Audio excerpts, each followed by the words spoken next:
Pleasure to welcome everyone to the business meeting of the Dane City School District this December 21st, 2021. Madam Treasurer, may I have the roll call? President Al-Hamdani, Present. Mr. Smith, Present. Ms. Reinhardt, Present. Mr. Sampson, Present. Ms. Wigani, Present. Dr. Pickett, Present. Dr. Harris. Present. 7 present. Let us stand for the Pledge of Allegiance.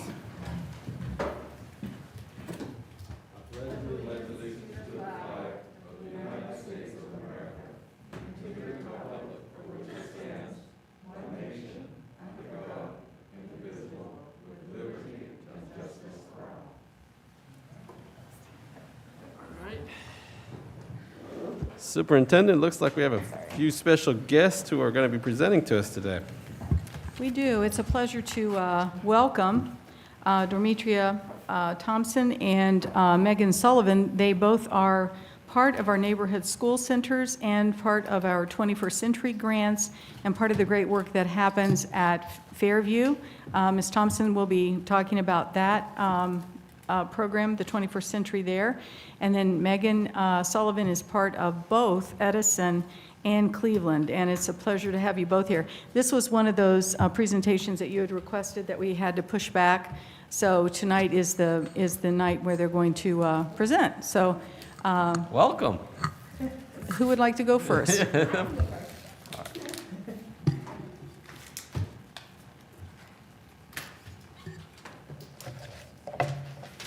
Hello, everyone. So I'm Megan Sullivan. Hello.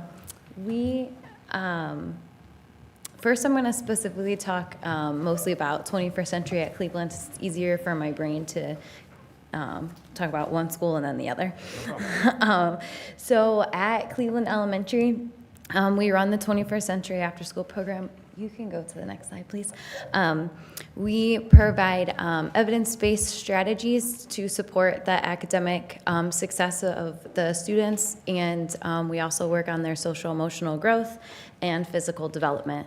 The program there is a licensed ODJFS child care center also. And at the Y, we focus on, we have 3 focus areas of youth development, healthy living, and social responsibility, and we work to implement those 3 focus areas in our programming daily. Next slide, please. So what specifically we do on a daily basis is we provide academic instruction for 2 hours in language arts and in math. We use our curriculum for language arts is Passport to Literacy, and in math, it's Focus Math. Those 2 curriculums were chosen because they have a high evidence-based ESSER rating from the Clearinghouse, and they go along with the school curriculum that the students do daily during school. And we also help with their homework. We have homework time every day too. We provide enrichment programs. We do it on Fridays. We call them Fun Fridays, where we do the STEM, nutrition, arts. This upcoming semester are going to add music and gardening too. We put a high focus and importance on the social-emotional learning of our students. We have a full-time mental health specialist that works at the Cleveland building. She trains teachers in a variety of mental health subjects, along with de-escalation and helping us connect students to the resources that they may need if we can't specifically meet their needs. She also works with our students. She does lessons on Wednesdays and Fridays with all of the students, and then during the rest of the week, she works one-on-one with those students that need a little bit extra support. We also, our social-emotional curriculum, our main focus one that we use on a daily basis is called Caring School Community. And as you can see, we also use Mind Up, Kindness in the Classroom, and Bucket Fillers. Those are all just a variety of curriculums that we use for our lessons, and they're all connected to the CASEL framework, which is a social-emotional framework that, again, is best practice. Our family and education engagement, I'm going to talk about that a little bit more in a couple slides, so we're going to come back to that. On our next slide is basically our daily schedule, which I slightly kind of just went over with going on what we do every day, but this is what it looks like. The students arrive, we take attendance, we give them a snack, and they have time to play and kind of get their wiggles out from being in school all day. So we either go outside or we play in the gym. Then we go back to the classroom. We have an hour of math and English language arts instruction. And then at the end of the day, we play again, and it's time to get picked up. And then as you can see on Fridays, we do our Fun Friday social emotional enrichment rotations.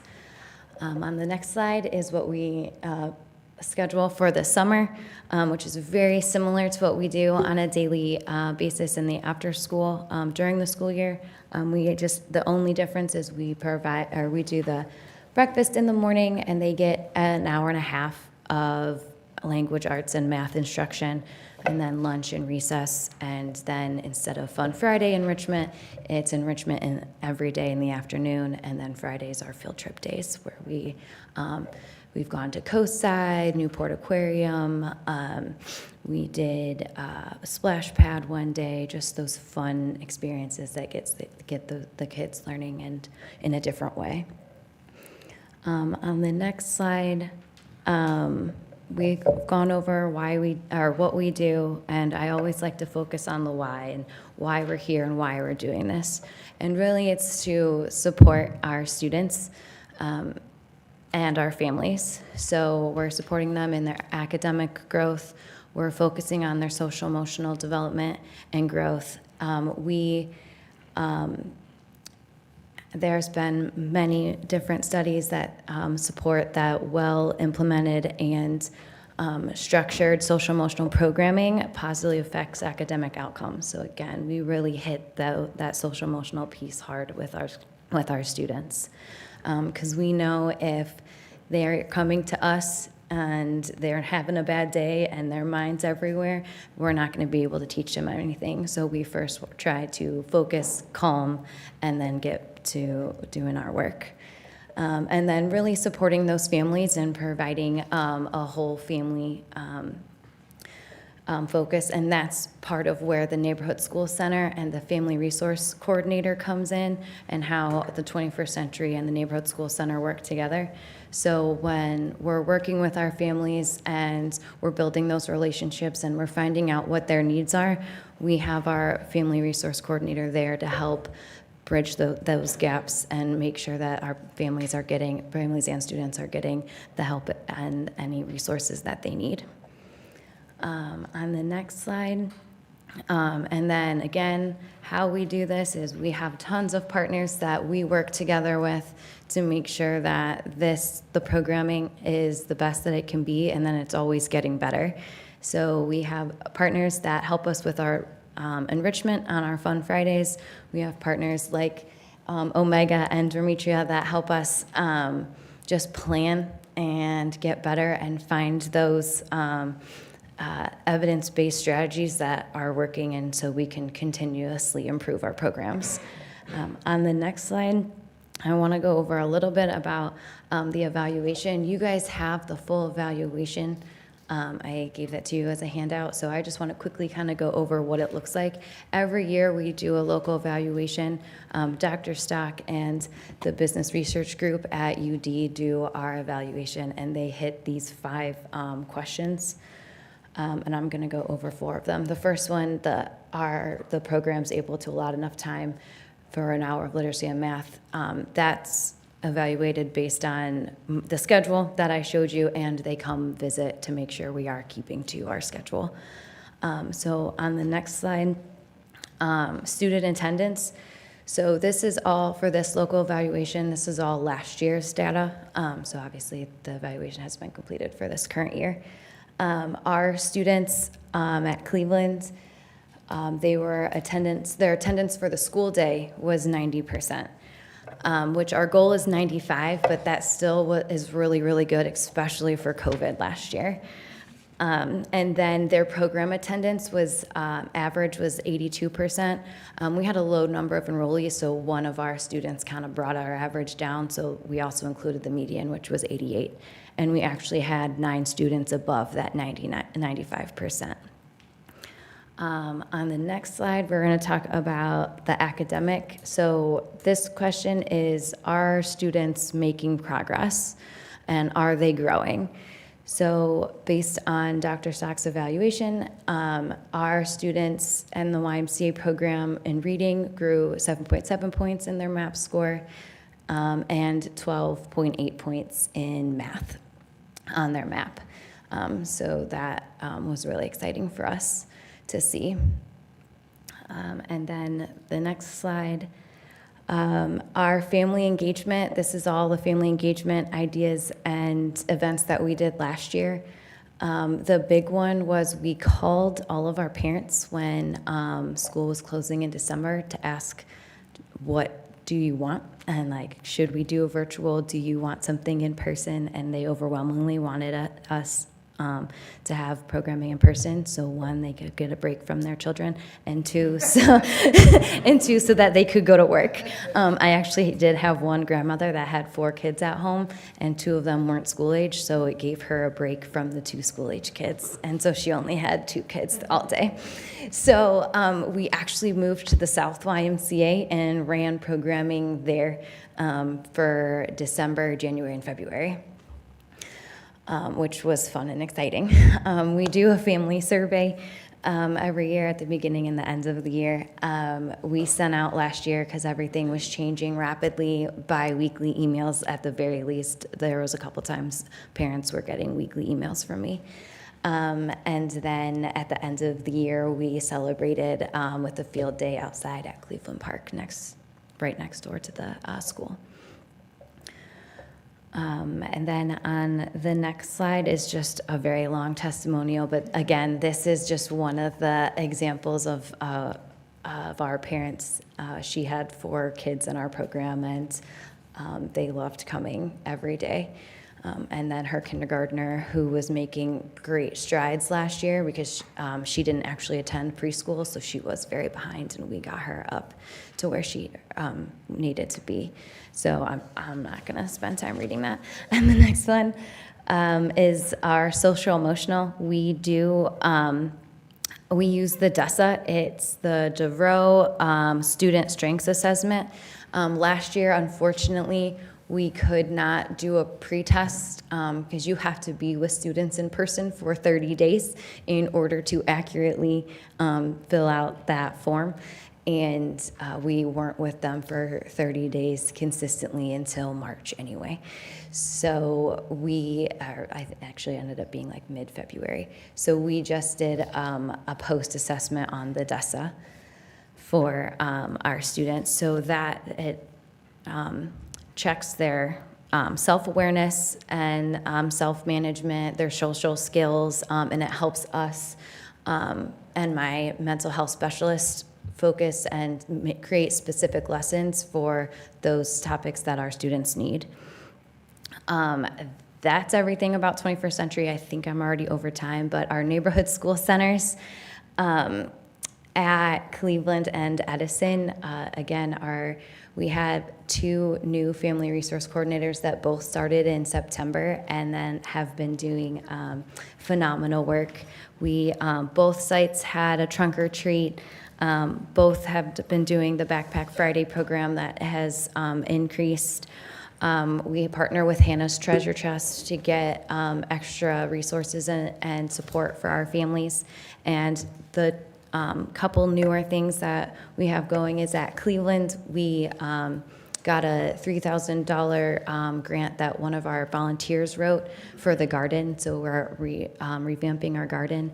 And then our family resource coordinator at Edison just wrote a grant for with Hull Hunger and got $5,000 to start implementing like a food pantry at Edison. So that's for like the supplies, refrigerator, and everything to get that started. And we're working with the food bank too to kind of support with food. The other thing is Access to Access. has been at both Cleveland and Edison, where they provide fresh produce to our parents at pickup and drop off. They have a chance to get those supplies. Our neighborhood school centers are focused on, again, meeting the needs of our families and students and getting to know the building and working with the administration to figure out what those needs are and then bridging those gaps and meeting the needs when they're there. Thank you. Thank you, Ms. Sullivan, for your presentation. Appreciate it. Before you go, Yeah. let me see Do if you guys- anybody has a question for Ms. Sullivan. Oh, I thought we were into questions Yeah, after Demetra, sorry. but yeah. Before I let her off the hook, I think Vice President and Ms. Reinhardt had a question as well. Okay, thank you. First, I want to say thank you for being here. Thank you for the work you all do. It is definitely vital. One question I did have is, for the past few years, I think you said you had, what, 35 for the last assessment that you did? How has that number been over the last few years from the Cleveland students? Sorry, what number? The total number of kids that you have from there? Has it Correct. gone up, down? Does it stay kind of around the same? Yeah, so last year was the first year back with the 21st Century Grant. In the past, when it was like I think we had it at like 2014 to 2016, we had like, I think anywhere between 60 to 75 kids. Yeah, last year it was 35, right now it's 45. And honestly, I could have more students. More students want to be in the program. I just don't have enough staff to add more students to the program right now. So we could potentially probably have like 55 kids in our program currently, but we only have 43. And that's what I wanted to see, is where's that cap, what's that capacity cap? Which definitely, I'm glad you answered that, because that was gonna be the next one. Then secondly, if I may, what do your numbers look like between the school year, and then what are numbers during the summer? So we've only ever done one summer. And last summer, again, it was pretty low. It was only 20. A lot of that, I do believe, was because of the long school year. And we had a lot of parents basically tell us that they wanted their kids to have a summer, so they didn't want to participate in our program. But I do expect that number to go up this upcoming summer. I would say it would be in the 45 to, again, 55 range. Our cap for summer is 60 students. But again, that's full staff also. Thank you, Ms. Reinhardt. Thank you, Mr. President. Vice President actually asked all of my questions. Okay. Anybody else? Ms. Sullivan, I think you're off the hook. All right, thank you. I appreciate it. Thank you. Good evening, everyone. Glad to see everyone. See you. Dormetria Thompson, Omega Community Development Corporation, Out of School Time Director. I am not going to repeat what Megan has said. So the 21st century, in terms of the fact that all 21st century grants have to include social emotional learning, the academics. So we use Passport to Literacy and Focus Math as well. So I'm not going to repeat. I'm actually glad I went last after her, because I'm really going to be focusing on what we've done during COVID. Okay. And I want to say that COVID is a crisis, and we know that, right? And throughout history, after and summer school has been a place of refuge and a safe haven for scholars. From World War II, the Industrial Revolution, getting kids off of the streets and out of the factories and in programs. 9/11 was a safe haven, and now in COVID. And so I see us as partnering with Dayton Public Schools to help mitigate not just the learning costs, but also a place of safety that can help to bridge the gap for our scholars academically and socially and emotionally.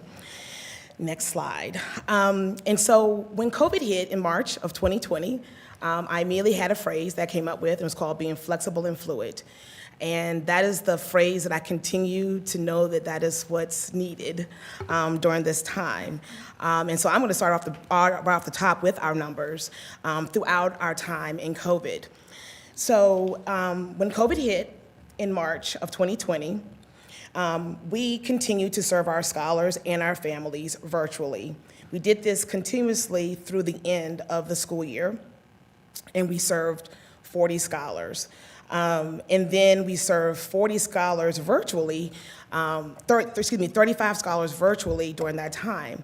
And what was really interesting about that is that we were able to use the same platforms that Dayton Public Schools use virtually. We use Success Maker, we use MindPlay. Now, we did reduce how long we had our our summer program. Normally it's all day. We did Monday through Friday, but we only did it from 9 to 12:30.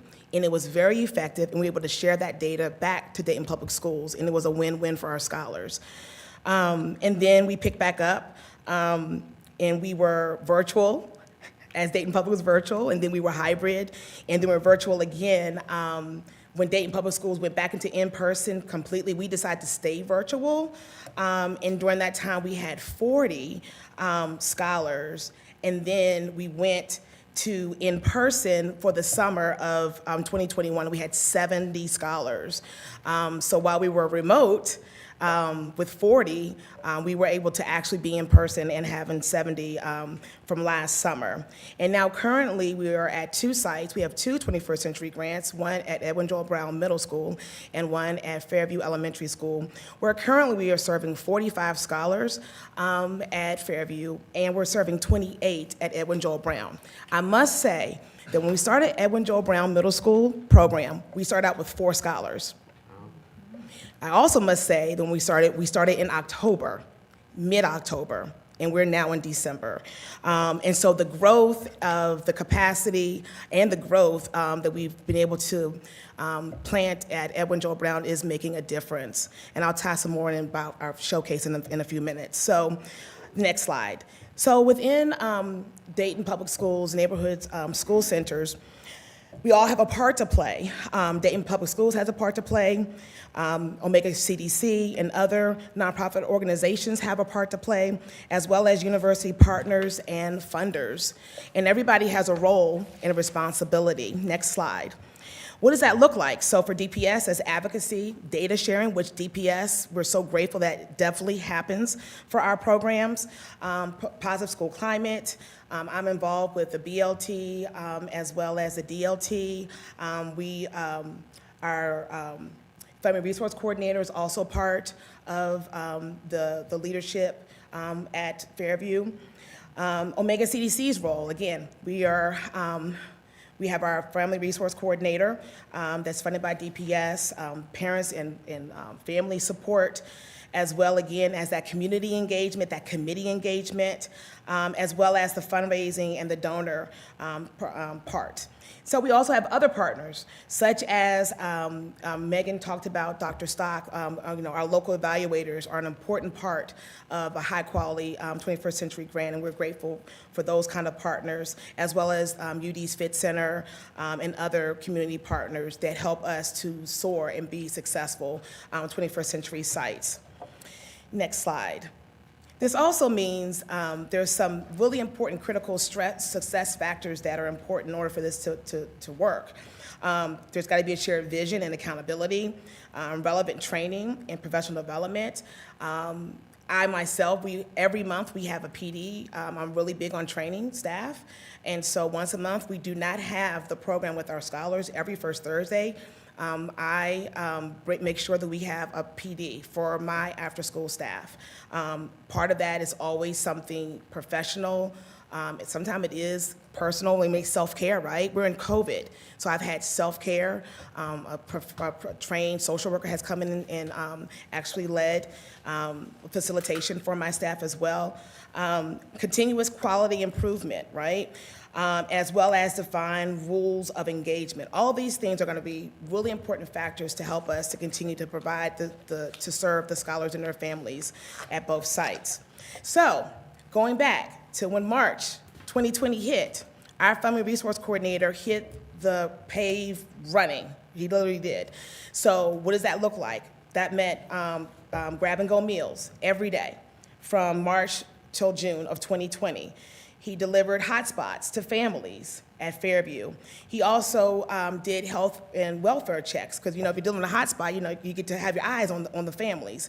So that is some of the things that he did for wraparound services when COVID first hit. Again, we continue to be flexible and fluid. Next slide. What else did we do while we were remote? Because remember, we were remote doing the grab-and-go lunches, but we were still serving our scholars. So our prevention specialists, that class is called Prevention with a Purpose.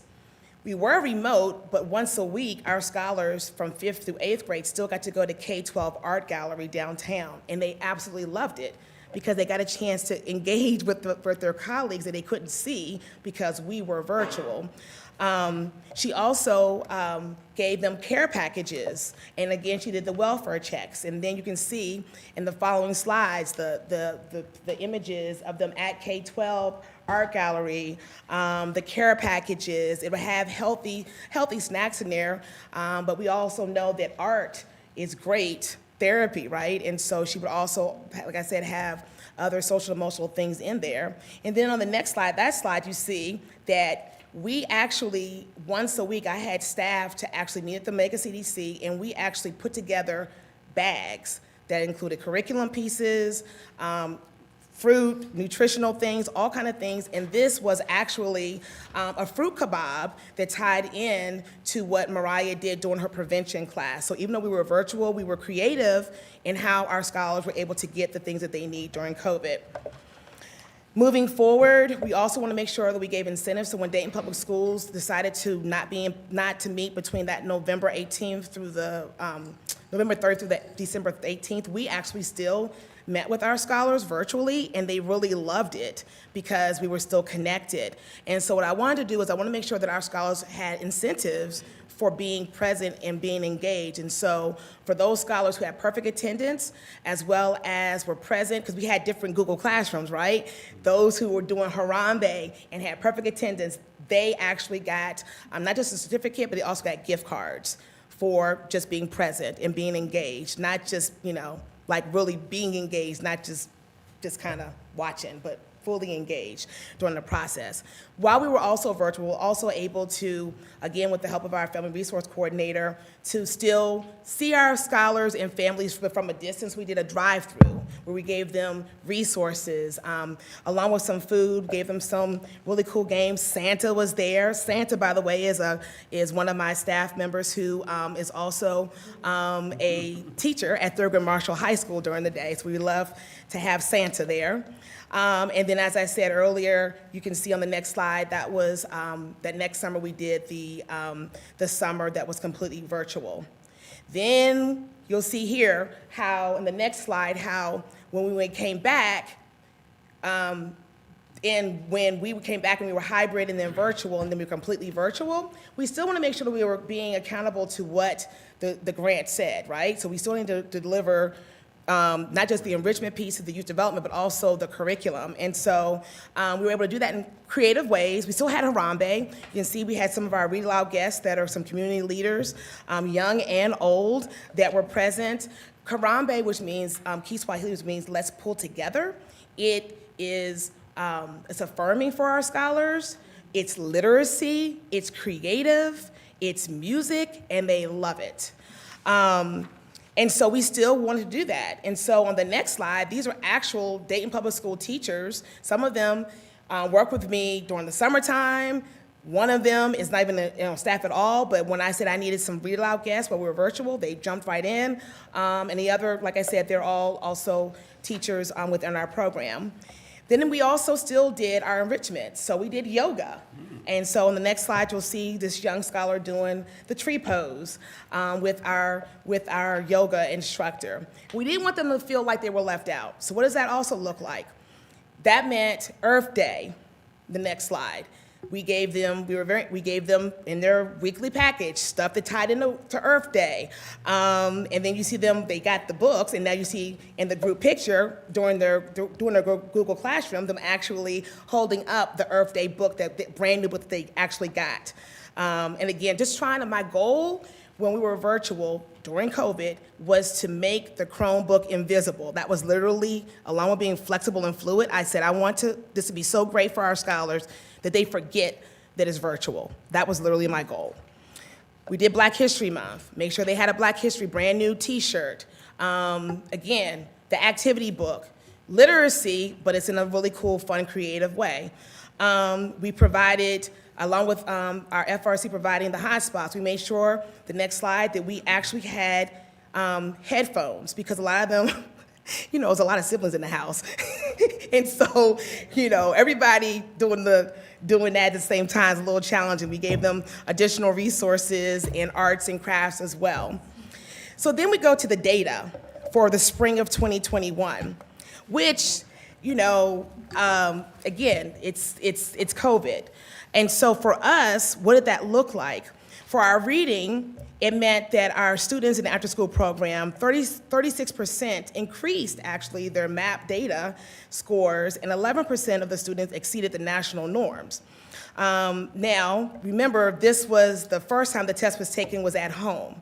So that's something else to keep in mind with that data, look like. Then if you look at the MAP data for math for spring 2021, it indicates that 43% of our scholars showed growth between the fall and the winter time. But again, you gotta remember the fact that there was a difference of how that test was actually done. We also did some assessments during that time about what youth development, with our youth development piece, because remember, when you all were still in person, at this point, we were virtual. And so, as you see here, 69% thought that their grades had improved, 92% participated in more in our actual class as a result of us having the program. 85% cared more about school, and 85% spent more time doing homework. In terms of family engagement, 91% of our parents reported that Scholars of Hope virtual learning was helpful to their child during this really, really challenging time. Like Megan, we also did, as soon as COVID hit, we had all of our staff to contact all of our families and say, what do you need? How can we help? Is that whether that was from our Family Resource Office, whether that was from my office, but we wanted to make sure we were there for our families, and it showed that they appreciated it. So some other things, again, when we were able to, we did the following summer, we were able to go back in person, right? So while we know 21st century now, it's required to be summer, we've been doing summer from the very beginning. And so we're really excited. We're really excited about that this past summer to be in person and have we serve 70 scholars, which is pretty amazing. And we went back, next slide, to going ahead and doing a golden ticket, because free is not free. And what that is I just went around to every school of every scholar and say, hey, congratulations, this is your scholarship into Camp Hope for the summer, so they can have this feeling of yes. And so I loved going to Valerie and Charity Adams and all the other schools, along with, of course, Fairview and Edwin Joel Brown. And then you can see here again, for summer for us, our IRC integrated reading curriculum. We had that. PBS Think TV continues to be our sponsor for our STEM program. And so that was what you see there. I have a lot of pictures on purpose. And then the next slide is, again, I love this image of these two boys reading books, one black, one white, reading the same book and really engaged with mask on, right? And again, they're great books. And then in the middle there, you see them having their STEM, having their plants. And I'm going to move on to the last piece of data, and that is the DESA that Megan talked about. So for us, we actually were able to do the DESA right before the Christmas break. And so what you'll see here for our scholars at Edwin Joel Brown, we had 3, and again, this DESA is social emotional learning assessment. It's a mini DESA. If a scholar's scores really low, meaning that's not good in the red, then you can actually do the longer assessment. But we do the mini DESA just to get a baseline, and then we'll also do a post mini DESA as well. So based on the Edwin Joel Brown scholars, you can see here that we have 3 that exhibited strength in social emotional learning, 14 students exhibited typical social emotional learning, but we have 2. So what's gonna happen with those 2 when we come back in the in the winter semester, is those 2 scholars will then get the longer DESA, and we'll figure out what else we can do to help mitigate and support those scholars who are exhibiting some need of some additional support. But you can also, what I like about the DESA also, it shows their strengths, right? So oftentimes we look at assessments, we look at the weaknesses, and we don't look at the strengths. So what does this assessment show is that all of the scholars From a baseline, these are the things that these scholars at Edwin Joel Brown exhibit: strength in social awareness, decision-making. Doesn't mean all of them, right? But it does show that they have some strengths as well.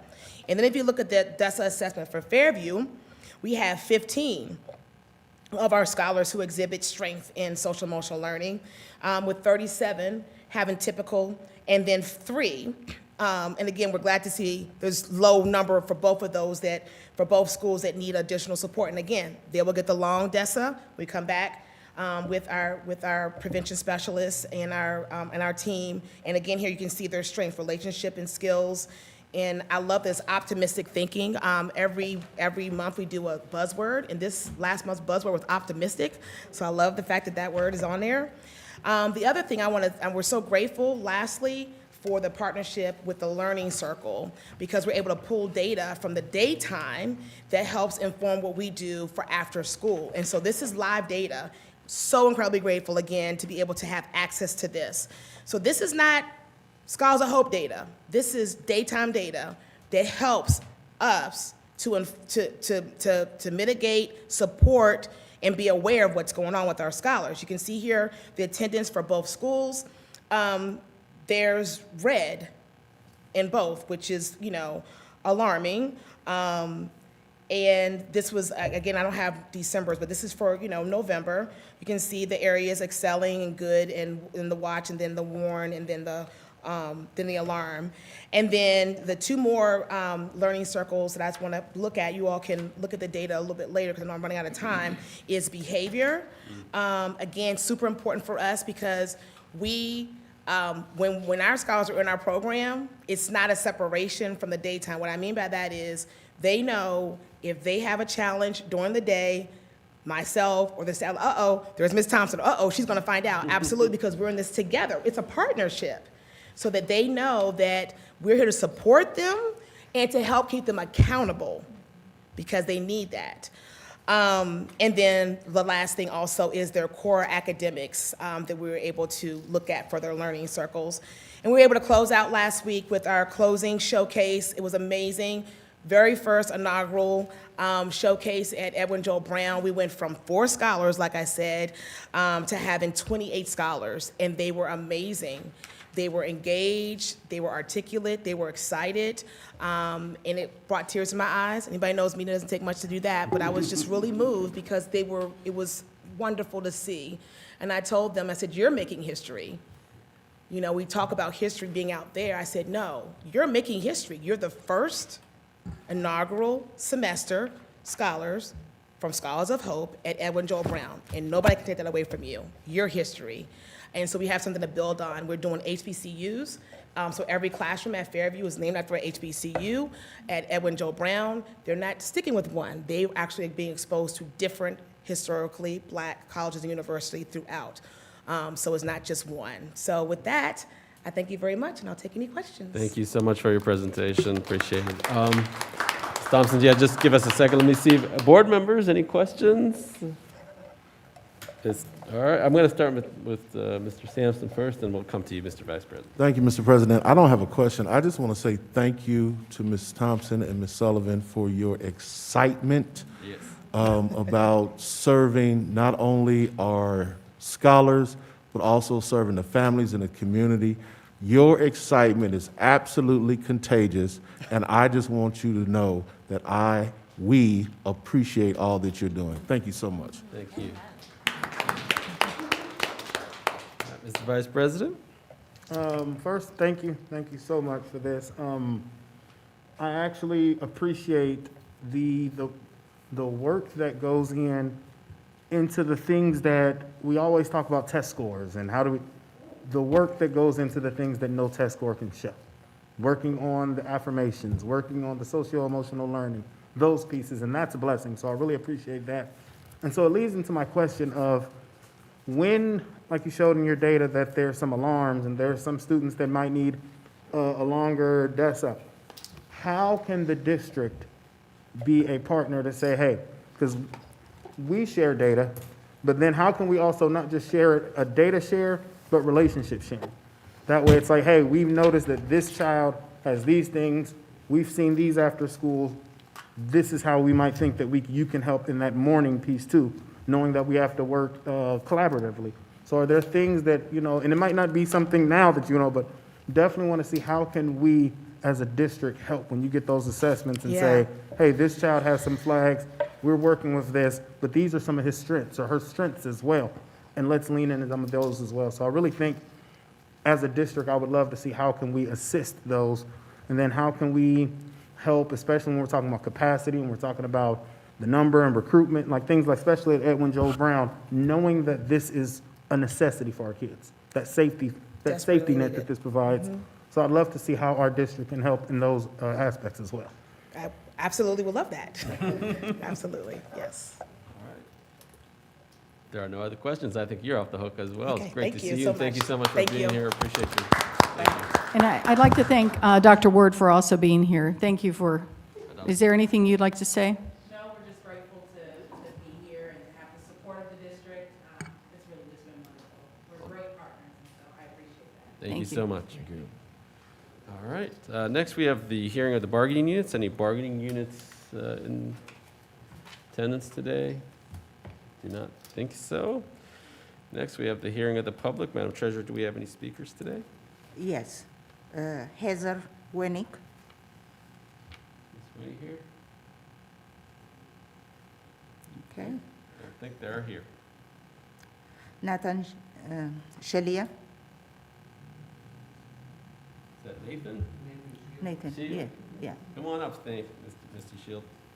It's your turn.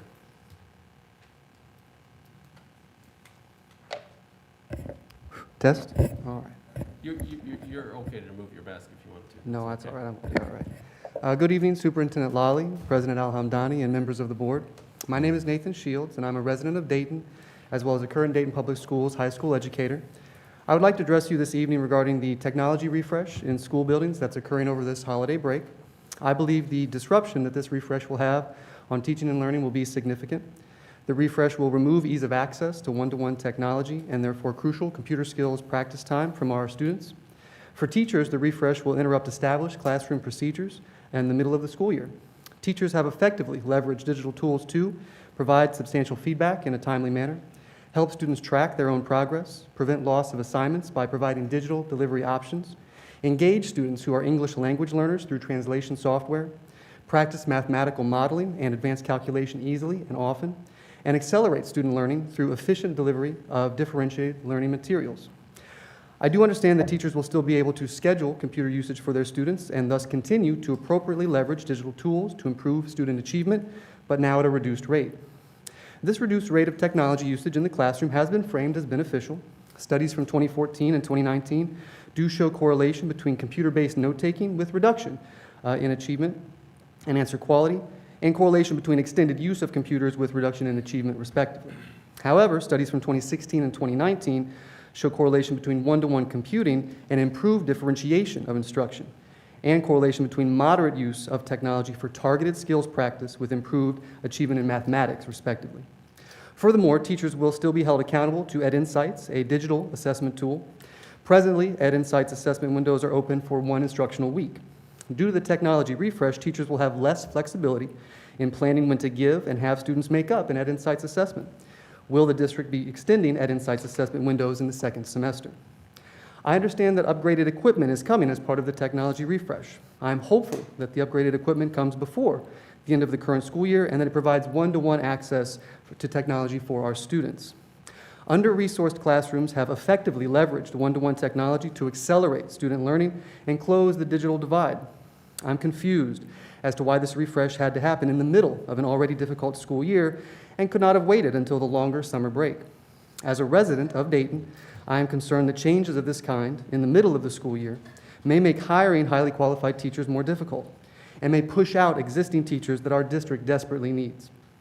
If this is an issue of money as a taxpayer in Dayton, I would happily support and encourage other residents to support funding initiatives that would guarantee our students ongoing access to one-to-one technology, helping to close the digital divide and adequately prepare our students for the norms and opportunities within our 21st century workspaces. Thank you for your time. Thank you for your advocacy, Mr. Shield. Your next speaker?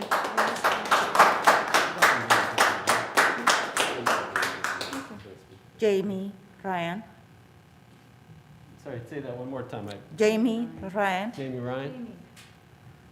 I don't see Jamie in attendance today, so I think she's here. So that, Okay, that's it. that's it? All right.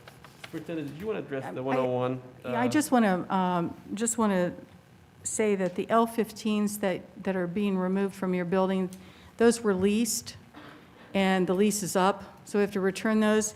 And by the time you come back, you should have, at Thurgood, you should have 10 L-15 carts with the 30 in there that you can share until the rest of the Chromebooks are available and ready to go. So they're working very quickly over the holiday. We had planned on trying to get the L-15s back before Thanksgiving, and we said, no, we can't do that because of the teaching and the disruption, et cetera. So we're well aware of the changes that have to occur, and we appreciate your patience with that. But you will have 10 when you come back, I've been told, so that'll help the gap for a little bit at least. So thank you. All right, thank you. All right, there are no other public speakers. We'll move on to our consent agenda. We'll recommend the approval of the consent agenda. Is there a second? Second. It's been moved and seconded. Any questions on any item on the consent agenda? Any questions on human resources or anything, any updates on human resources? Yes, Mr. President. All right, there you go. I figured there would be at least one question about human resources. Ms. Reiner, go ahead.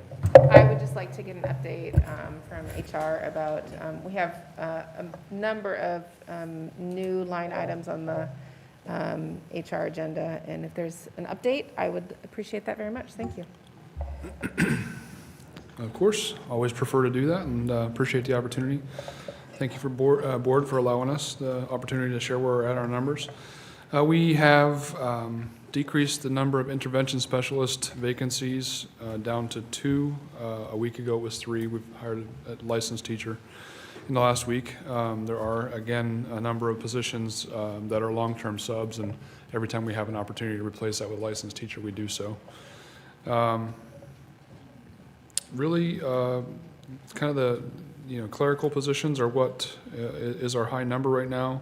Additionally, did get a couple of lists of candidates from the Civil Services Board today, and so, for example, I now know of, just as of today, 7 more folks that we can hire or are eligible to be hired as bus drivers, as an example. So that's we'll get that turned very quickly. So we're always looking to hire drivers, but you can't do that until they pass their test. But that's, so we've had a number of lists that came public today that will help us move the numbers in the right direction.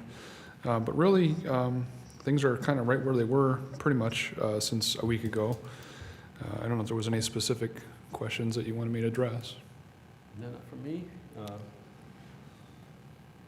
One thing that I'd like to mention to the board is that we will be appointing Bert Seard as the interim principal for Edwin Joel Brown due to an FMLA that's extended. So he's on the agenda, so you can see the difference in. I see a thumbs up from the audience. You can see the difference in the salary there between what he's currently making and what he should be making if he serves as a principal level position. Right. So that's on there as well. Okay, thank you.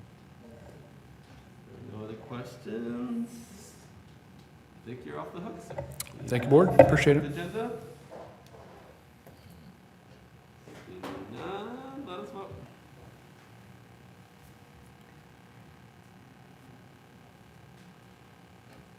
Okay. President Al-Hamdani, Yes. Mr. Smith, Yes. Ms. Reinhardt, Yes. Mr. Sampson, Yes. Ms. Wiegany, Yes. Dr. Pickett, Yes. Dr. Harris. Yes. 7 yeses. All right, board members, I request a 48-hour rule waiver to present the following items, which is the agreement with OPSI Local 191, OPSI Local 101, and the settlement agreement with R. Yates. Is there a second? Second. It's been moved by me, second by Dr. Pickett. Any questions? Hearing none, let us vote.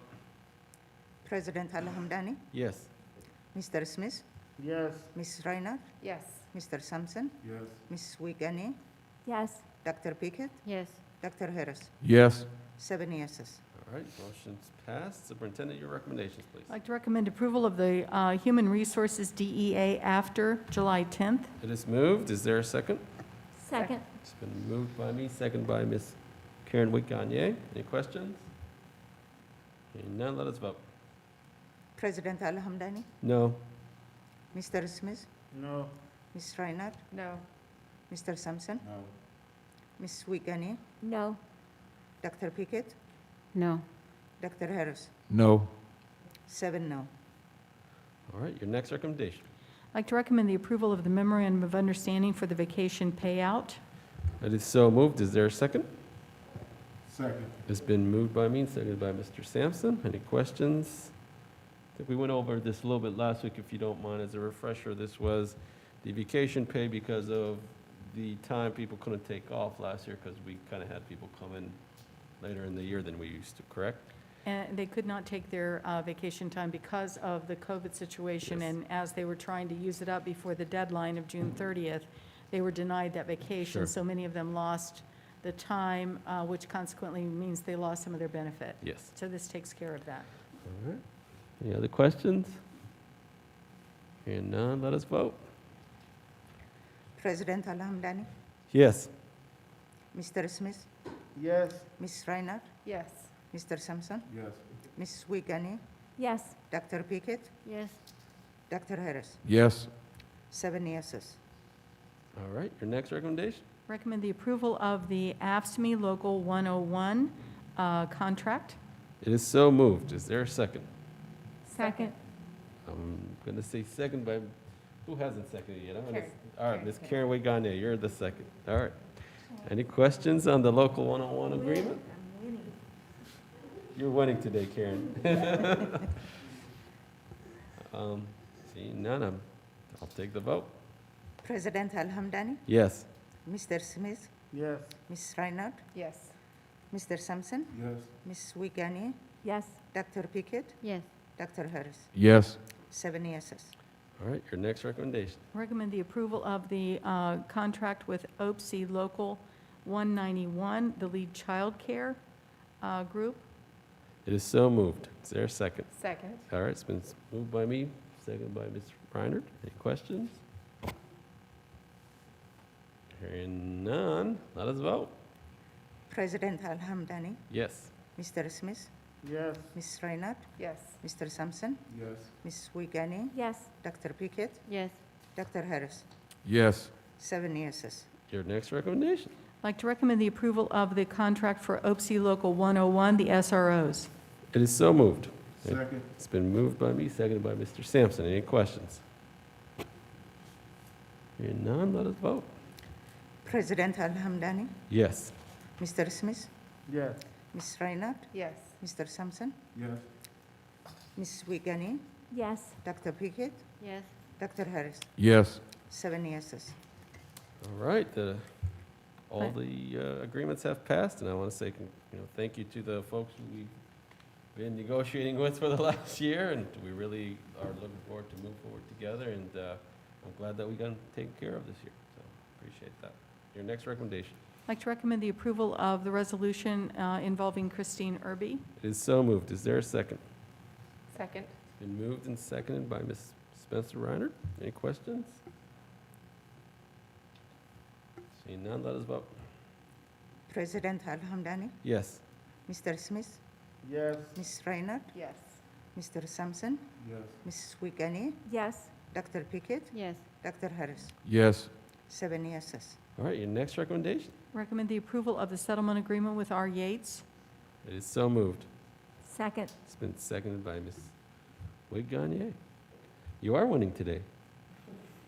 Any questions? I'm on it. Seeing none, let us vote. President Al-Hamdani, Yes. Mr. Smith, Yes. Ms. Reinhardt, Yes. Mr. Sampson, Yes. Ms. Wiegany, Yes. Dr. Pickett, Yes. Dr. Harris. Yes. 7 yeses. All right. Any other recommendations? That concludes my report for today. Thank you. Thank you so much, Superintendent. Madam Treasurer, the floor is yours for your recommendations. I recommend the approval of monthly financial reports for November 2021. It is so moved. Is there a second? Second. It's been moved and seconded by Dr. Pickett. All right. Any questions on the item? I know we'll probably discuss it during presentations by the good folks from the Finance Committee later, so I'll take a vote for now. President Al-Hamdani, Yes. Mr. Smith, Yes. Ms. Reinhardt, Yes. Mr. Sampson, Yes. Ms. Wiegany, Yes. Dr. Pickett, Yes. Dr. Harris. Yes. 7 yeses. All right. Next recommendation. I recommend the approval of the donations for the December 2021. It is so moved. Is there a second? Second. I will say Dr. Harris on this one. Any questions or? Thank you to our donors. We really appreciate all the donations for December. Greatly appreciate it. I'll take a vote. President Al-Hamdani, Yes. Mr. Smith, Yes. Ms. Reinhardt, Yes. Mr. Sampson, Yes. Ms. Wiegany, Yes. Dr. Pickett, Yes. Dr. Harris. Yes. 7 yeses. All right. Motion passes. Your next recommendation. I recommend approval of the minutes for November 2021. It is so moved. Is there a second? Second? It's been moved and seconded. It was seconded by Ms. Spencer Reiner. Any questions? None? Let us vote. President Al-Hamdani, Yes. Mr. Smith, Yes. Ms. Reinhardt, Yes. Mr. Sampson, Yes. Ms. Wiegany, Yes. Dr. Pickett, Yes. Dr. Harris. Yes. 7 yeses. All right. Your next recommendation. I recommend the approval of the purchase requisitions. It is so moved. Is there a second? Second. All right. It's been moved and seconded by Dr. Harris. Questions on the purchase requisitions? We went over them last week. There's only 3 on the agenda. There are none. We will take a vote. President Al-Hamdani, Yes.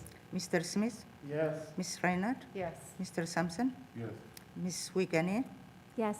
Dr. Pickett, Yes. Dr. Harris. Yes. 7 yeses. All right. Motion passes. Your next recommendation. I recommend the approval of then and now. It is so moved. Is there a second? Second? It's been moved and seconded by Ms. Reiner. Any questions? Seeing none, let us vote. President Al-Hamdani, Yes. Mr. Smith, Yes. Ms. Reinhardt, Yes. Mr. Sampson, Yes. Ms. Wiegany, Yes. Dr. Pickett, Yes. Dr. Harris. Yes. 7 yeses.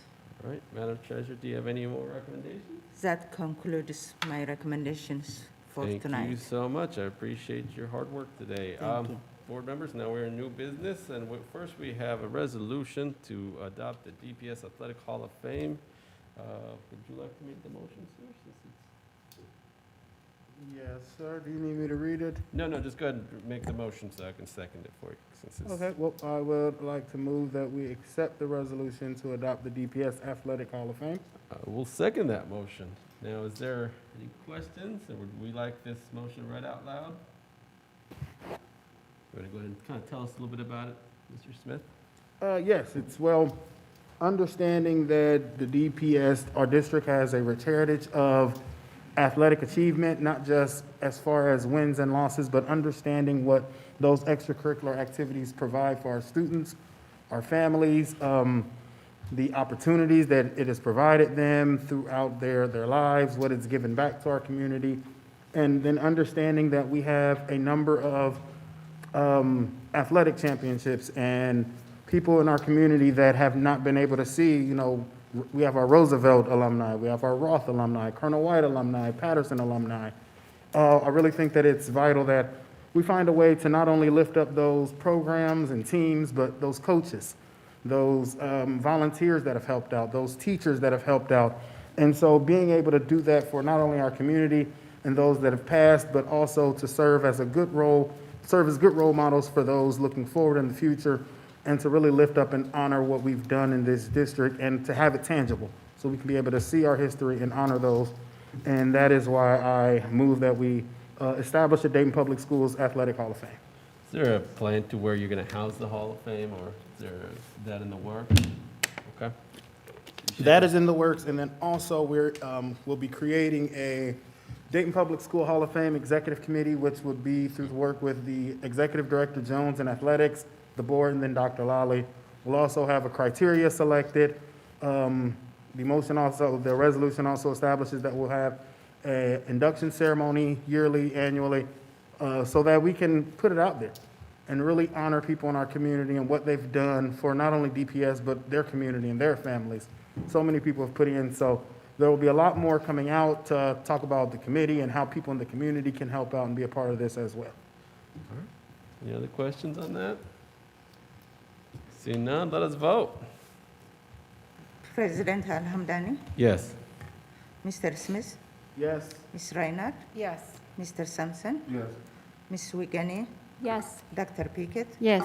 Dr. Harris. Yes. 7 yeses. All right, motion passes. I do want to thank the good folks on the Athletic Advisory Committee and on this board, Vice President, Dr. Harris, and Ms. Karen Witt-Gagne. Appreciate you guys working so hard this year on this, and looking forward to seeing many big things coming out of it.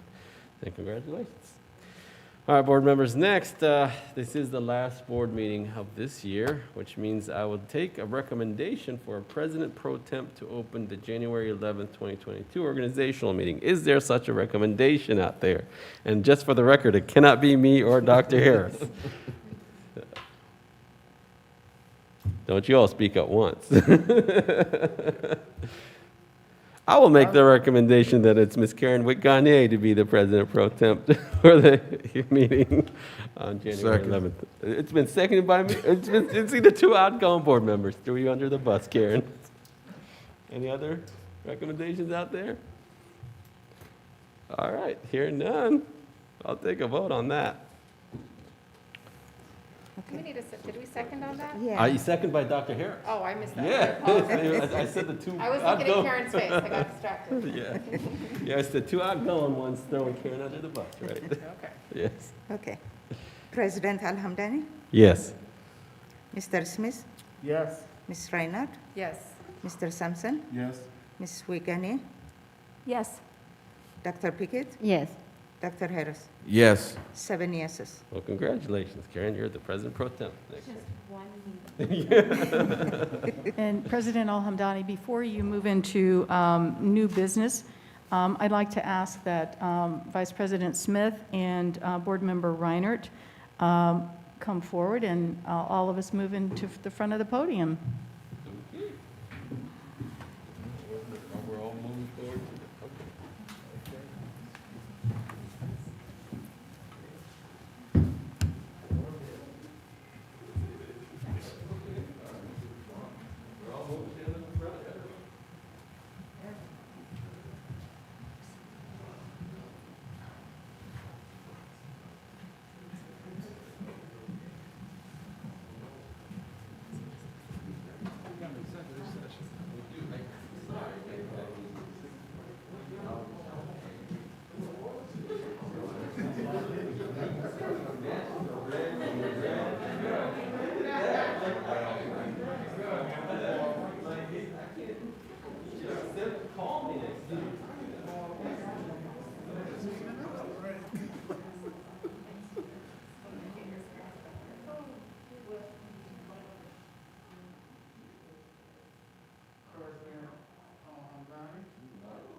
Present you something from the board. Just want to say thank you for your work and your service, and we appreciate what you have done for the district and community, and will be missed. So thank you so much. Appreciate it. It's been a pleasure.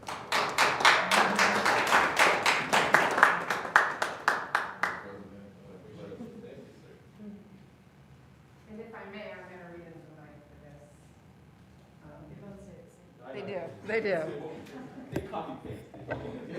It is my honor to present this to you, Dr. Harris. We are going to miss you very much. This is a proclamation in honor of William E. Harris, Jr. Whereas William E. Harris, Jr. was elected to serve on the Dayton Board of Education in November 2017, whereas William E. Harris, Jr. was soon after appointed to serve on the Dayton Board of Education effective November 2017, And whereas William E. Harris Jr. has served as Dayton Board of Education President for 2 years, and whereas William E. Harris Jr. has served as the board's liaison to organizations such as the Council of the Great City Schools and the Downtown Dayton Partnership, and whereas William E. Harris Jr. has served on a wide variety of board committees, including Athletic Board of Control, Business Advisory Committee, English Language Learners Committee, Superintendent Treasurer Internal Auditor Evaluation Committee, Males of Color Committee, Policy Committee, and whereas William E. Harris Jr. has served as chair of the board's Finance and Technology Steering Committees, therefore, on this 21st day of December 2021, we, the members of the Dayton Board of Education, hereby express our sincere thanks and appreciation for Dr. Harris's service to students and staff of Dayton Public Schools.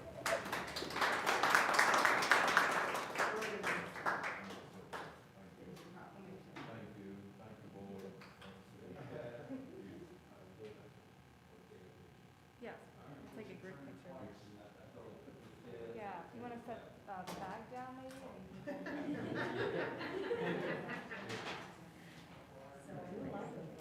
All right, we'll take one that's just you two, and then we'll put you in the middle of the group. And then if you guys want to go to kind of the middle, and we'll center you.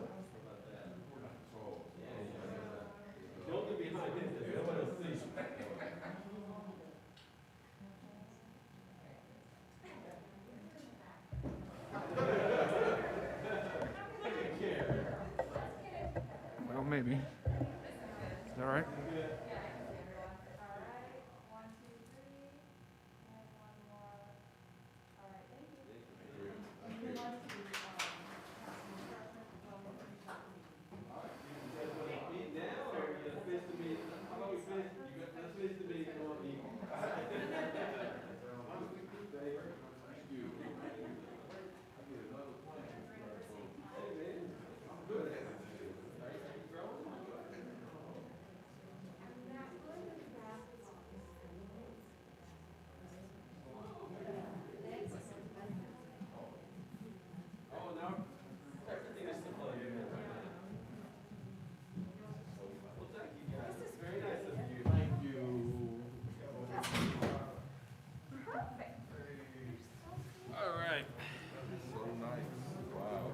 Thank you for that wonderful presentation and greatly appreciated by myself, and I'm pretty sure it's greatly appreciated by Dr. Harris as well. Absolutely. Thank you so Thank you much. very much.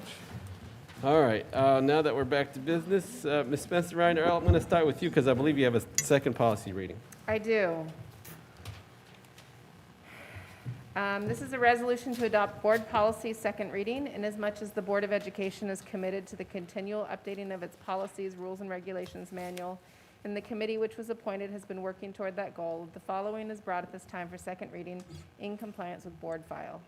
Now therefore be it resolved that the Board of Education of the Dayton City School District, Montgomery County, Ohio hereby accepts and adopts the following policies that have been codified for inclusion in the Handbook of Policies, Rules, and Regulations. File DJF-R, Purchasing Procedures. File GDBE, Support Staff Vacation and Holidays. File IGAH/IGAI, Family Life Education, Sex Education. File IICC, School Volunteers. File IKF, Graduation Requirements. File JEC, School Admission. File JP, Positive Behavioral Interventions and Supports, Restraint and Seclusion. I will second that motion. Any questions? Seeing none, let us vote. President Al-Hamdani, Yes. Mr. Smith, Yes. Ms. Reinhardt, Yes. Ms. Wiegany, Yes. Dr. Pickett, Yes. Dr. Harris. Yes. Did I miss someone? I think Oh, Mr. Sampson. Okay. Yes.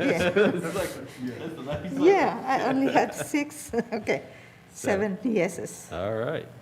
Motion passes. Any other updates from you? I have a couple updates. There was no PFCC this month, and Dr. Pickett will be providing our Finance Committee update. I had some non-COVID, but some health issues that popped up.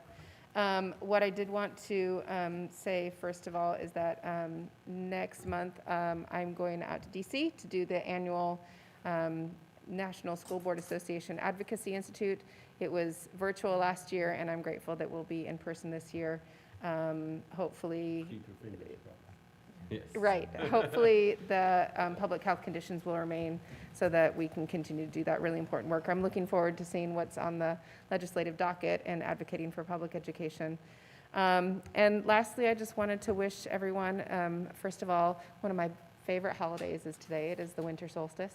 Happy solstice to everybody. I hope everybody has a good break and that we take the deep breath that we need and we take care of ourselves, stay healthy, get vaccinated, get boosted, keep your mask on. I'm really grateful for the decision that this board made to have a mask policy at the beginning of the school year. It looks like it was really wise, and hopefully we can keep the rates down. And then I just wish everybody a good winter break. All right, thank you. Thank you.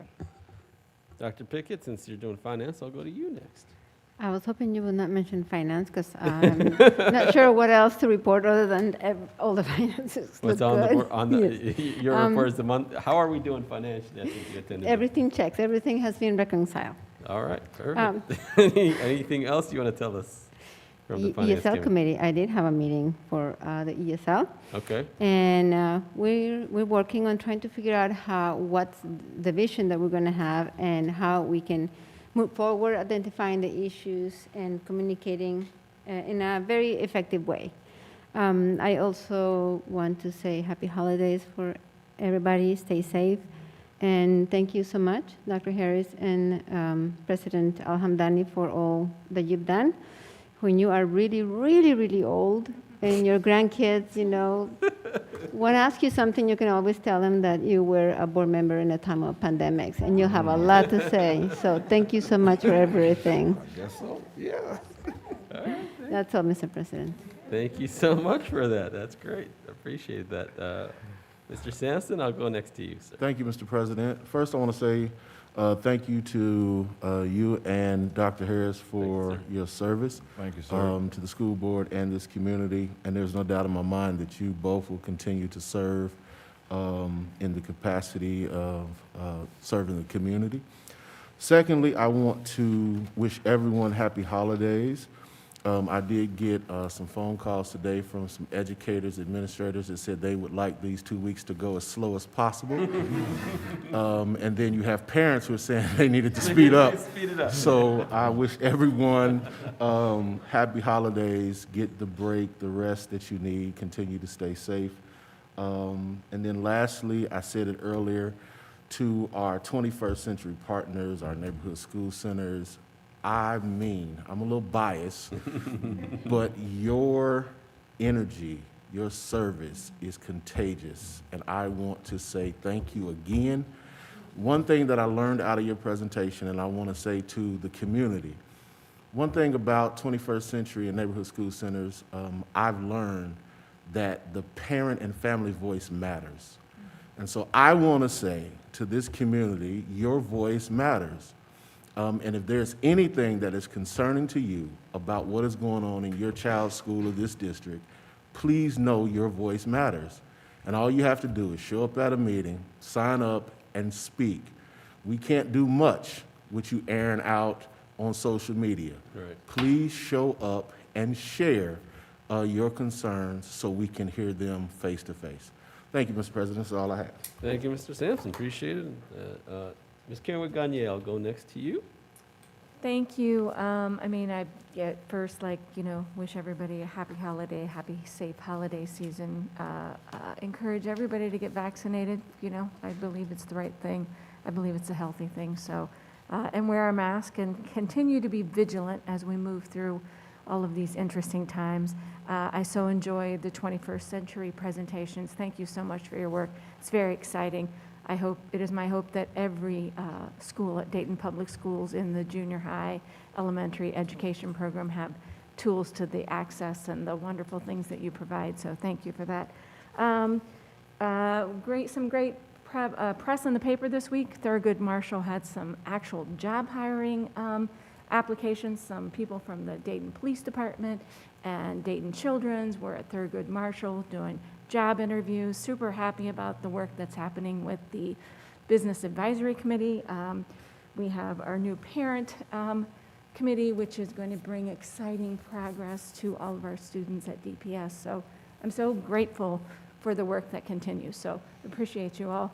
I'm really sad about Mohammed and Bill. So I'm really going to miss them. Oh, I'll miss you Mohammed, too. I'm going to miss your brain and your mind. And you've done such great work. You really have. And Bill, for your steadfast leadership of being here and your thoughtful perspective. I just really has been a pleasure to work with you both. So thank you. And yeah, that's it. Happy New Year, all of that good stuff. Thank you. All right. Mr. Vice President, I'll go next to you. Thank you, sir. First, if I may, we have lost a number of people in our district, and with that, I would just ask that if we all could just have a brief moment of silence, not only for the people we recently lost, but for the lives that we've lost throughout this year.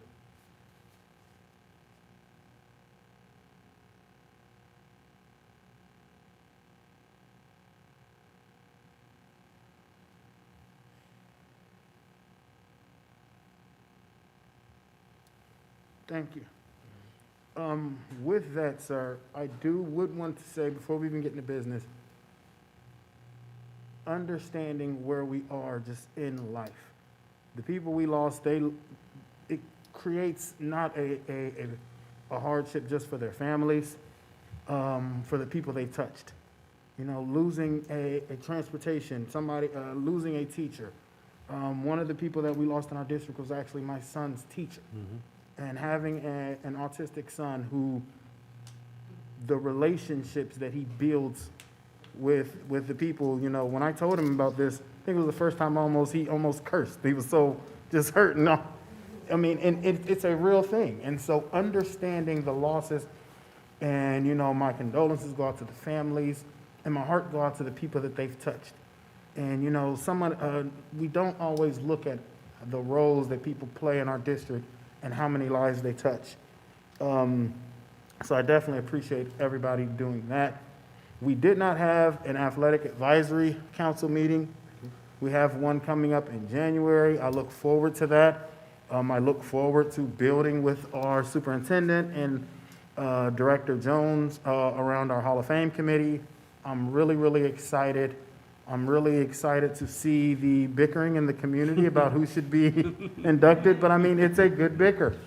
And so I'm really excited to see those things. Can I throw my name in? No, you cannot. You got 2 goals in about 4 years. That is not true, sir. Wow. Top scorer 2 years in a row, sir. 2 years in a row. Other things in the district we do have, just want us to be safe. COVID is not done. Please be mindful of that, especially going into the holidays and being around friends and family. I do want to reiterate the work that our 21st Century grants provide, the work that our neighborhoods, people that really are in the mix, like to say, from the clap-ins to being able, I was actually invited out to Fairview to speak with Coach Hutchinson. I almost called him Wolfie, but to see like somebody like that who was my baseball coach, and to see people who have continually labored in our community and still give back and invite community members to give back. So I really do appreciate what you do. Words can't express the work you do, and we really, really, really want to keep supporting that and grow those kind of things. President Alhamdani, former President Harris, I will definitely miss you. I will definitely miss seeing you here, hearing your points of view, your perspectives, the work, not only here on the dais, but in our committees. And for anyone who has ever served on a board or served in a position, to understand that it's a real task, especially in the school board. So I really appreciate you, the time you've given, and I will still be calling you from time to time to bug you about some things and pick your brain. So I just want to say I appreciate you all, and then I'm looking forward to continuing with the remaining board members, and then also adding on new board members such as Mr. Lacey, who's here in attendance. I look forward to working with you, sir, and I appreciate everything that you'll be able to bring to our board as well as Ms. Goodwine will as she joins. And with that, just want to say happy holidays to everybody. Be safe, love each other, be kind to each other, and remember the people who have gone through a lot, and this time of the year is really hard for others. For some, it's a great joyous occasion. For others, it's a real painful time, so please be mindful of that. Call people, check on people, really be an ally for those who need you in those times. And with that, I appreciate the time you have given me today, and I will turn it back over to you, Mr. President. Thank you, Mr. Vice President. Appreciate your kind words, sir. And I'm going to send you some stats from 1998 and 1999. So I've just aged myself. All right. Superintendent. I'd like to reiterate the thank yous to Dr. Harris, who was my first board president for 2 years, and to my second board president for 2 years, President Al-Hamdani. Both of you have contributed a great deal to the district, and both of you have supported and worked with both the treasurer and I very closely and very carefully, and we thank you for that and appreciate the donation of your time, your expertise, and your talents, and we will miss you. You've been a great asset to the Board of Education. I would also like to wish everyone a happy holiday. We have the rest of this week and next week to rejuvenate and come back full force. And lastly, I have some promising data that I'd like to share. We received our Ohio State test for third grade fall, and I'm just going to read through some things, and I can put this in writing for you, board members, if you would like. From the fall of 2019 to the fall of 2021, our current third grade class, compared to the class in the fall of 2019 when it was not COVID, 6 buildings made significant growth in the schools this fall. From the fall of 2020 to the fall of 2021, we were remote. In 2020, students took the test remotely. They were at home. To fall 2021, 14 schools made growth. 11 of the 14 made significant growth. In 2019, 37% of our third graders met the promotion rate for that third grade guarantee. 37%, that was a normal school year for third graders. In 2020, 20% met that promotion rate for third grade promotion, third grade reading guarantee. In 2021, this fall, 32% met it. And what that says to me with this data as a promising look at the data is that our double teaching model, where we're using it, and we do have that disaggregated by school, where we're using it, we're seeing some closing of the achievement gaps that were created by COVID. We've never been in the 40s or 50s in the fall with our third grade reading scores. So people are probably thinking, oh, 32%? Well, when you have 37% in a normal school year, and you've had 2 years where these children have not been in school, they've not been in school for 2 years, and they're able to score 32%, something great is happening in those classrooms. So I want to encourage those teachers to continue that hard work and continue focusing in on that reading score because we are making a difference for the students. For our MAP assessment, which we just completed, we took one in August when students came back. We took another one in December, and this is a predictor of where we will score on the proficiency test, the Ohio State test in the spring.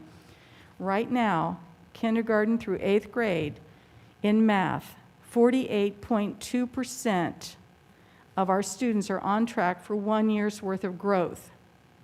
Of that 48.2%, 35% are on track for 1.5 years worth of growth. And if you recall from presentations I've made before, when you have children who come in from behind, you have to make more than a year's worth of growth to catch them up and close that gap. And right now we're sitting at 35% of our students after this second round of testing are set, if we continue the course, to grow a year and a half. So we'll close the gap for that 35% of those students that are in kindergarten through 8th grade in math. In reading, 42.9% are on track for 1 year's worth of growth, and of that 42.9%, 35.6 are on track for 1.5 years worth of growth. So if we continue to push and work hard to make sure that we're teaching the curriculum every single day, teaching the student, making those relationships that matter, and showing those students that we truly care about them and their growth, just as our neighborhood school partners do every evening, I think we'll see some positive change come about with our test results. Will we get to 80%, which is our district goal? Probably not, but we're going to be closer than what we could have been a year ago whenever we were facing the remote learning challenge. So I want to thank those teachers that have been involved in that work, which are all of our teachers, and especially our third grade teachers, and congratulate them on this hopeful set of data that we're looking at tonight. So that concludes my report, Mr. President, and happy holidays to everyone. Thank you so much. Appreciate your report, and I'm great to see these great numbers. Dr. Harris? Thank you, Mr. President. And last words of wisdom. My last and final word. This evening, I took some time. I was telling you wrote a whole thing. Yes, I had to write something up. All right, he did. I don't want to miss anything. So here goes. Go on, sir. To President Mohammed Al-Hamdani, Vice President Smith, and my other colleagues on the board, Superintendent Lally and Treasurer Hewitt Abraha, it has been a pleasure to serve this district with you. I've learned so much more about public education that I know that this experience has only fueled my resolve to continue to fight for urban districts, because our students deserve the very best in preparation for the next phase in their lives. I came to this post with the desire to give leadership and to improve the district. I hope that I have had a hand in doing just that. Along the way, I have worked with and met some outstanding individuals who bleed Dayton Public School. I want to say a special thank you first to Mayor-elect Jeff Mims, who nudged me into this endeavor. I want to say thank you to Sharice Kidd, who has guided each of us through this process, as well as my friend Denise Gum as executives to the Board of Education. I want to thank Dr. Robert Walker for his support and mentorship during my time and serving as president. I want to thank my church family for their support of their pastor during these 4 years, for the countless employees and staff of DPS who work labor daily to educate and prepare the way for our students. And most of all, I want to thank my fellow board members and our very capable leader, Mohammed Al-Hamdani, who have fought and advocated for our students and families these 4 years. I want to thank one board member, and I call her out, Karen Wick Garnier, because she allowed her location, Coco's, to be our kind of hub. And it just was a joyous time. We thank you for that sacrifice that you made, Karen, for the team. Now, we may not have agreed as board members on everything, but we have always kept the focus on what's more important. That's best. That's what's best for our students. So I love you guys. I want to say thank you to Chief Wright. Although he is not here this evening, he has guided us and just served as security, all the SROs. As I leave this post, I want to encourage parents to continue to pursue public education for your child or children. Always remember, what you put in is what you'll receive.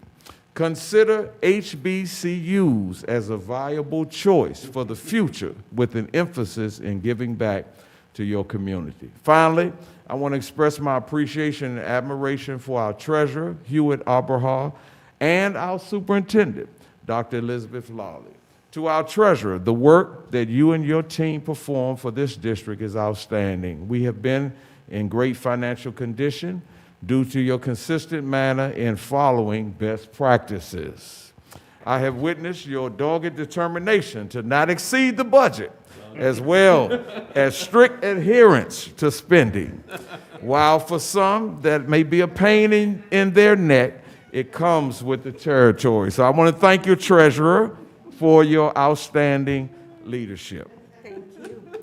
And as you know, my first Board of Education meeting included selecting Dr.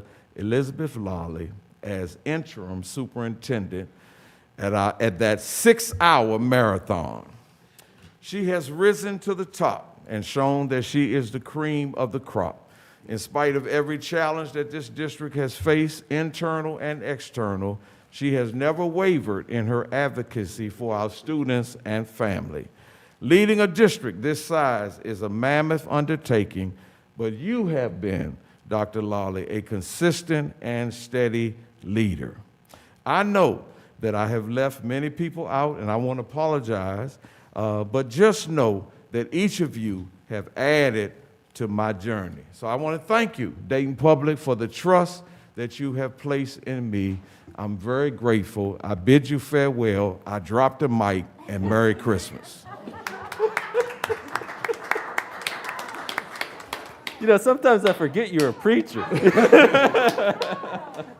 I really do forget that you've been preaching for your whole life, and now this is your first preach. We're on a school board, sir. Thank you for that. I really do appreciate your kind words for everybody. And so I've been a part of this district since I was 10 years old. Now, I came when I was a student, and I left, and I came back as an intern. And then I left, and I came back as an employee. And I left, and I came back as a board member. And now I'm leaving. So I've learned not to say goodbye to this district. Because you can't. This district is a part of who we are in this community. It's a part of me, and it's a part of all of you, and this is why we care about it. So I'm not saying goodbye, because I'm pretty sure I'll probably be back in some form or another. And given my history, and history tends to repeat itself, I'll be back doing something else with this district. That's what I've always done, because this city and this district made me who I am. It shaped me into the person that I am today. I started over at Miami Chapel, then Fairview Middle, then Colonel White High School. Yes, all those 3 schools are gone now. Ms. Thompson, she's like, yeah, I know, I've been there, right? But what they taught me has always stayed with me, and it stays with all of us in this community. And so, not saying goodbye to any of you. I'm sorry, you'll be stuck with me for life. But I will say thank you to everyone that has helped me in this journey, from my teachers who guided me when I was a young child, to everyone that's on this board today, to the superintendent and the treasurer who have worked really hard with me over the last 2 years. And I do want to apologize to you, because I know how I can be at times. I'm not always the easiest to work with, so I appreciate this board being patient. But I want to thank our educators, our staff, our administrators, to everyone that has shaped me and made me who I am. I want to thank my family. And lastly, I want to say I love you to my 2 boys. They've given up a lot of time from me the last 4 years, and I'm looking forward to spending some time with them. Happy holidays to everyone.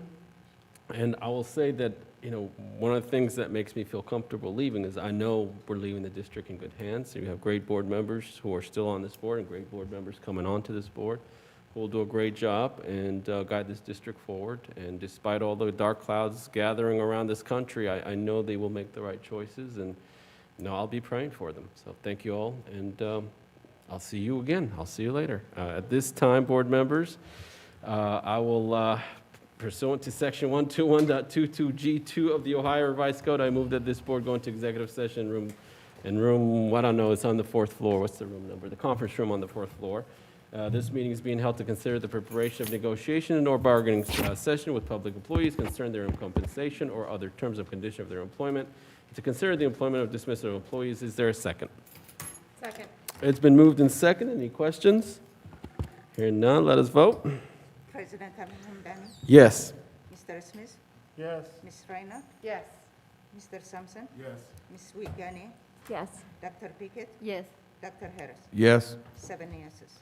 All right, we're in executive session. Let us grab a few refreshments, and then we'll go upstairs. Thank you so much.